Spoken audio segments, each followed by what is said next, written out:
Nëse këto drasat ju bin fëmijëve të mi, zoti Rakip, ku do ta fusësh kokën ti? Tu bojnë punimet në pasku që janë përballë ka brand kaninës. Ka ra rruga 20 centim, s'kemi as ku dalim kam, as ku fusi makinat. A mund të më thot tu zoti Rakip Suli kur të dalin fëmijët e mi me hik në shkollë?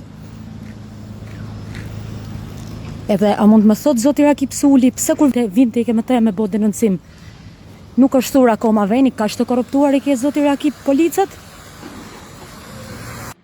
Përshëndetje, jam një zonjë përballë karburant kaninës. Jemi 4 familje këtu dhe po ndërtohet një pallat nga zoti Mustafa Deda.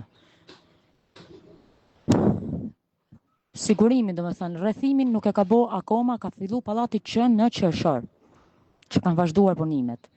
Mirë që po na nxjerrin telat dhe hekat në mes rrugës, mirë që na kanë prishur edhe rrugën dhe nuk po gjejmë as qetësi. Kemi bë denoncim tek IKMT-ja, nuk ka 4 ditë që është bë denoncimi dhe policia IKMT-s vin këtu ngopen me lek nga zoti Mustafa. Dhe ne rrim dhe kalojmë me frikë te rruga jon, tek shtëpia jon, sepse zoti Mustafa thot, unë Kabul do ta bëj këtu, thot dhe ju s'keni se çfarë të më bëni. Doja t'i bëja një pyetje zotit Rakip Suli. Kaç legena i ke polit zoti Rakip? Apo mos ndoshta po përgatitesh që të shkosh tek Erion Veliaj dhe prandaj nuk je aq në rregull në detyrë?